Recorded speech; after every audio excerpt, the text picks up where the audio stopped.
Assalamualaikum, Football United ringan amatiran ala gua, ngobrol ringan. Kali ini terkait dengan posisi depan atau pemain striker ya. Penyerang Manchester United musim depan. Beberapa konten sebelumnya gue bahas tentang Harry Kane dan juga Victor Osimhen dan lain-lain. Dan ada juga beberapa komentar yang ya kalau pemain itu pemain muda tentu saja penyerang ya diharapkan adalah pemain muda karena punya masa depan yang lebih lama mungkin ya kan. Dan juga kemampuan yang mungkin akan jauh lebih baik dari musim ke musimnya, dari waktu ke waktu. Tentu saja pemain muda ini juga ada plus minus, di mana namanya pemain muda ya masih dalam tahap perkembangan, fragile ya kan, tidak selalu perkembangan itu naik ke atas, ada juga masa-masa sulit, pindah dari kompetisi yang berbeda, negara yang berbeda, klub yang berbeda. Ini juga akan memberikan tantangan yang besar, belum lagi tekanan bermain di salah satu klub terbesar ya, dan juga terbaik di dunia pastinya, Manchester United. Di tim-tim yang lain yang menggait pemain-pemain muda, baik itu posisi tengah ataupun posisi depan, juga banyak ya yang mengalami kesulitan pemain-pemainnya di klub-klub barunya tersebut, terutama yang bermain di kompetisi Liga Inggris. Bagaimana dengan Manchester United? Manchester United dari beberapa musim yang lalu sering dikaitkan dengan penyerang muda. Ralf Rangnick juga pada saat itu di bulan Januari kemarin tahun lalu kan sempat menginginkan Julian Alvarez contohnya, pemain muda juga dari Argentina yang ternyata pindah ke Manchester City dan sejauh ini so far so good sih. Balik lagi tentang Manchester United di musim panas nanti, ngobrol ringan, ada beberapa nama yang menurut gua mungkin bisa lah ya dipertimbangkan untuk klub merekrutnya. Langsung aja, nama pertama Benjamin Sesko. Pemain ini sering dikaitkan dengan Manchester United dari beberapa waktu sebelumnya. Pemain muda yang bermain di Salzburg, kabarnya akan segera pindah ke Leipzig. Walaupun tentu saja ada kemungkinan untuk bisa didatangkan ke Manchester United, mungkin dengan kompensasi yang lebih besar dan lain-lain. Benjamin Sesko, pemain ini masih muda, pemain dari Slovenia, berusia 19 tahun. Penyerang yang bagus, pergerakan yang oke, dia cepat juga. Tapi ya tanda tanyanya seperti yang gue katakan di awal. Apakah dia juga bisa konsisten pindah dari kompetisi, dari negara yang berbeda, dari klub yang berbeda ke Manchester United? Ini juga harus diperhatikan betul sisi dari non-teknisnya. Sebenarnya menurut gue melihat Benjamin Sesko, mungkin dia lebih baik untuk berkembang dulu ya di Red Bull Leipzig. Baru mungkin musim mendatang atau musim setelahnya dilihat bagaimana perkembangannya. Tentu saja pindah dari Liga Salzburg ini kan dari Liga Austria ke Liga Jerman, mungkin juga kompetisi Eropa yang diikuti juga berbeda dan lain-lain. Ini bisa lebih diamati ya perkembangannya seperti apa. Benjamin Sesko sendiri kalau dilihat dari heat maps-nya, ya dia pemain depan, dia juga sering bermain di sepertiga pertahanan lawan ya di awal itu, di daerah sekitar gelandang bertahan, dan juga di kotak penalti sebelah kiri.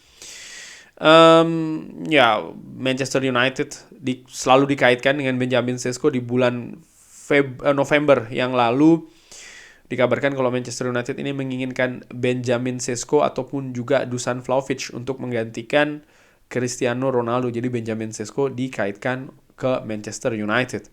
Oke, itu nama pertama Benjamin Sesko. Nama kedua, ini dia, penyerang Prancis, penyerang muda, Kolo Muani. Pemain ini sudah bermain di Piala Dunia Qatar, bahkan langsung mencetak gol. Pemain yang saat ini bermain di Bundesliga bersama dengan Eintracht Frankfurt. Sejauh ini di kompetisi lokal sudah mencetak 9 gol untuk pemain yang berusia 24 tahunnya. Sebenarnya ini muda, tapi tidak begitu muda-muda banget kalau dibandingkan dengan Benjamin Sesko yang masih belasan tahun ya kan, masih 19 tahun. Ini sudah 24 tahun, tapi menurut gue ya menuju lepas dari pemain muda sih ya, 24 tahun soalnya. Pemain ini menurut WhoScore, dia punya kekuatan di key passes, dribblingnya dia oke, kelemahannya di duel dan juga menguasai bola. Dia juga suka dribbling, dia suka melakukan penetrasi, Dia juga suka melakukan umpan-umpan pendek. Melihat cara dia bermain, Randal Kolo Muaini ini lebih di sebelah kiri. Eh Pemain ini gue perhatikan terutama di Piala Dunia Qatar kemarin sih oke, artinya dia tidak canggung, dari sisi mental dia oke, bermain dengan Le Bleu, bahkan di beberapa pertandingan seperti ketika menghadapi Argentina di final dia juga sempat turun kan, dimainkan di sana. Dan ya dia secara mental oke menurut gue, bermain di bawah tekanan. Hanya saja tinggal konsistensi ini, karena ketika bermain di turnamen dan bermain di liga ini kan konsistensinya berbeda ya, lebih kayak maraton kalau menurut gue kalau di kompetisi liga, sorry ya. Tapi yang jelas dia punya kemampuan sih. Tinggal bagaimana nanti Erik ten Hag, kalau seandainya memang oke ya, melihat bisa tidak dia dimainkan dengan skema yang ingin diterapkan di Manchester United. Dari heatmaps-nya sendiri mirip-mirip kayak Marcus Rashford ya di sebelah kiri, maupun juga Alejandro Garnacho. Di sisi lain kalau gua melihat mungkin kelemahannya ya aerial duels itu tadi, karena Liga Inggris mungkin kan lebih fisikal. Bagaimana dia bisa beradaptasi dengan kompetisi yang berbeda. Nama selanjutnya, nah ini pemain yang dikabarkan juga sempat diinginkan oleh Erik ten Hag. Bahkan sudah ada komunikasi yang dilakukan dengan pemain ini nih, pemain muda Brian Brobby. Pemain Belanda yang saat ini memperkuat Ajax Amsterdam. Bahkan di bulan Agustus kemarin dia sudah dihubungi oleh Erik ten Hag, tapi sang pemain ini menolak ya. Alasannya adalah dia ingin bisa berkembang dulu di Ajax. Wow, dia walaupun masih muda tapi menurut gue dewasa ya. Tawaran besar dari Manchester United, dia tahu diri, dia masih ingin di Ajax dulu untuk mengasah lagi.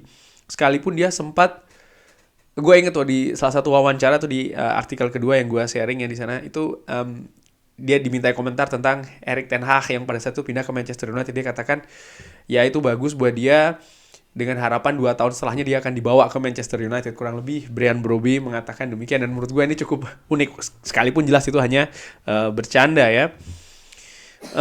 Ya dia katakan dia belum ingin pindah dulu ke Manchester United, menolak tawaran dari Erik ten Hag, bukan karena dia tidak ingin, tapi dia merasa dia harus ditempa dulu deh. Dia ingin sukses dulu di Ajax untuk bisa naik tingkat. Dia tahu diri ya, dia benar-benar tidak kontrol emosinya menurut gua oke sih. Mengukur diri juga ya, dia ingin supaya ya dia bisa sukses dulu, membuktikan dulu di Ajax, mungkin setelahnya untuk bisa pindah ke level selanjutnya.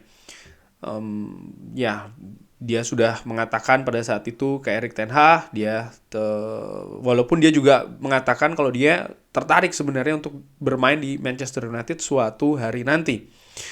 Penyerang ini berusia 21 tahun, musim ini sejauh ini sudah mencetak 10-11 gol bagi Ajax ya. Pernah juga membela Red Bull Leipzig. Brian Brobby dari heatmaps-nya bisa dilihat dia pemain penyerang betul nih, nomor 9. Dia punya keunggulan fisik, dia cepat, dia masih muda, dia tajam. Dan satu faktor yang terpenting juga, dia sudah mengenal Erik ten Hag, pun juga sebaliknya. Jadi menurut gue keterkaitan ini penting, karena Erik ten Hag sejauh ini kalau melihat pemain-pemain yang didatangkan ke Manchester United, dia tidak hanya melihat dari statistik saja ataupun juga dari rekaman video dan lain-lain, tapi dia juga sudah ada informasi ya, terutama non teknis, seperti kayak dia sudah mengikuti dari lama Wout Weghorst ya kan, lalu juga Lisandro Martinez, Christian Eriksen, Tyrell Malacia pun juga demikian, dan sejauh ini cukup sukses di Manchester United. Dan Brian Brobby juga dia sudah mengetahui karena ya pernah bekerja secara bersama-sama di Ajax. Mungkin juga bisa didatangkan pemain ini, Brian Brobby, dari Ajax.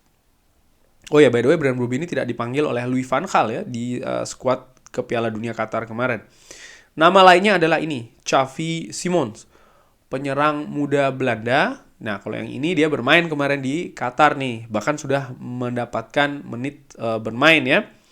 Pemain ini berusia 19 tahun, jadi masih muda. Posisi aslinya sebenarnya gelandang menyerang, harganya pun di kisaran 18 juta euro menurut Transfermarkt. Dia pernah memperkuat tim muda Barcelona. Wah, jadi ini benar-benar talenta karena Barcelona ya pemain-pemain mudanya ini seleksinya ketat ya. Dan Xavi Simons ini berasal dari sana. Sempat juga membela tim muda dari Paris Saint-Germain, PSG. Sebelum dia sekarang membela PSV Eindhoven. Ini merupakan statistik dari Xavi Simons. Menurut gua bagus ya. Bagaimana non-penalty goals-nya tuh 97%, non-penalty SG-nya juga 98%. Cukup tajam dia musim ini. Total shots juga per pertandingan itu ada 2,7, hampir 3 shots per pertandingan. Menurut gua angkanya cukup tinggi.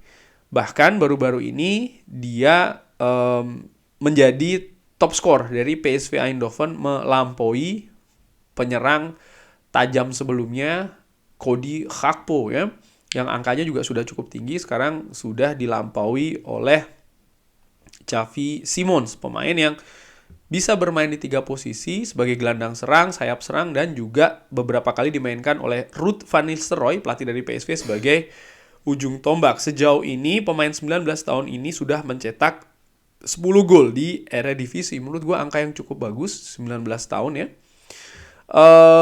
Bisa dilihat dari heat maps-nya, dia lebih sering bermain di daerah sepertiga akhir, di awal sepertiga akhir ya. Karena ya bermain sebagai sayap maupun juga pemain tengah, gelandang menyerang, menurut gua ya. Dengan pergerakan yang mobile sih, dan juga dia bisa bermain di beberapa posisi. Cukup fleksibel juga Xavi Simons, dan menurut WhoScored, kekuatannya ada di key passes, dribbling, finishing, aerial duels dia juga bagus. Kelemahannya dia ada di crossing. Dia juga suka dribbling dan juga suka penetrasi. Xavi Simons menurut gua salah satu talenta bagus di Belanda di Eredivisie. Tentu saja mungkin Sobat Football United juga melihat kan ya, kenapa kok Cody Gakpo yang bersinar di PSV Eindhoven tapi di tim saat ini kok mungkin belum ya. Menurut gua ya dari sisi adaptasi mungkin belum bisa langsung nyetel, tapi paling tidak secara kualitas individu dia bagus Cody Gakpo. Dan pemain sepak bola bisa lebih keluar lagi kan, ada banyak faktor, sesama rekannya, mungkin juga instruksi dari pelatih, adaptasi terhadap kompetisi, terhadap tim, terhadap lawan, dan lain-lain. Kultur juga bukan tidak mungkin akan mengalami culture shock juga bisa. Untuk pemain-pemain dari Liga Belanda, kompetisi Eredivisie, ketika pindah ke Premier League, sering gue tekankan, banyak yang gagal, banyak yang tidak berhasil. Tapi bukan berarti semuanya tidak berhasil. Banyak juga yang bisa langsung nyetel. Seperti Ruud van Nistelrooy, Jaap Stam, ya kan, itu nama-nama pemain yang bisa langsung nyetel. Wijnaldum pun juga pemain yang bisa nyetel. Dan sejauh ini Tyrell Malacia, pemain muda ini yang didatangkan dari Feyenoord, juga so far so good menurut gue di Manchester United. Artinya ada banyak faktor, dan faktor pelatih menurut gue ini memegang peranan yang sangat penting untuk bisa meningkatkan ya, dan juga memprotek paling tidak kualitas secara teknis dan juga non teknis nih ya kan, secara psikologi, secara mental, adaptasi dan lain-lain. Kalau seandainya sekali lagi Xavi Simons dilirik oleh Erik ten Hag, artinya Erik ten Hag sudah tahu betul ini pemain ya. Selain Xavi Simons, sebelum ke Xavi Simons ya, Xavi Simons pemain yang sangat fleksibel, tadi gue juga udah tekankan ya, bisa bermain di sayap, gelandang serang maupun juga striker. Nah, pemain terakhir ini ada pemain yang sering beberapa kali juga gue sebutkan, yaitu adalah Jonathan David. Pemain ini dari Ligue 1, pemain Kanada, bermain bersama Lille. Sejauh ini di Ligue 1 top skor kedua dengan 14 gol, asisnya pun 4, lebih tinggi daripada Kylian Mbappe, bahkan lebih tinggi daripada Lionel Messi ini ya. Jonathan David, penyerang yang juga masih berusia muda. Jonathan David sudah memperkuat Kanada di Piala Dunia kemarin kan ya, walaupun ya Kanada tidak bersinar, dan ketidakbersinaran Kanada ini juga menurut gua menyalur dalam tanda kutip ke performa dari Jonathan David di Piala Dunia pertamanya juga ya, yang ya nggak bagus-bagus banget sih menurut gue, so-so ya, mungkin bahasanya masih kurang B aja gitu. Jonathan David, penyerang berusia 23 tahun ini. Tapi kalau gue melihat catatan rekor golnya di dua kompetisi yang berbeda, yaitu di Lille dan juga di Gent, dia cukup konsisten mencetak 2 digit gol. Dia cepat, dia punya finishing yang bagus, dia juga suka permainan-permainan umpan pendek, dan dari heat maps-nya dia bisa bermain di dua posisi, striker dan juga sayap kanan. Dan menurut gue ini bisa dijadikan opsi sekali lagi penyerang-penyerang muda tadi untuk Manchester United. Tentunya sekali lagi mendatangkan pemain muda itu juga ada resiko yang besar, karena di sisi lain mereka bisa bisa digunakan untuk jangka waktu yang panjang, memang betul, karena usianya masih muda itu tadi. Lalu juga level permainannya punya potensi untuk lebih meningkat lagi. Katakanlah sekarang yang sudah bagus bisa lebih keluar lagi, bisa lebih optimal lagi, kapasitasnya bisa juga jauh lebih tinggi lagi. Tapi jangan lupa ada juga arah lainnya nih. Kalau salah dirawat, katakanlah demikian ya, justru bisa semakin drop. Itu sangat mungkin, dan contohnya juga sudah sangat banyak. Tinggal bagaimana faktor dari pelatih menurut gue dan juga staf kepelatihannya ini yang sangat penting, memegang kunci, salah satu kunci utama sih menurut gue. Kurang lebih demikian. Bagaimana menurut Sobat Football United dari nama-nama tadi? Ada yang diinginin ataupun ada nama lain? Bisa drop di kolom komen. Terima kasih sudah menyaksikan. Jangan lupa like, subscribe. Wassalamualaikum warahmatullahi wabarakatuh.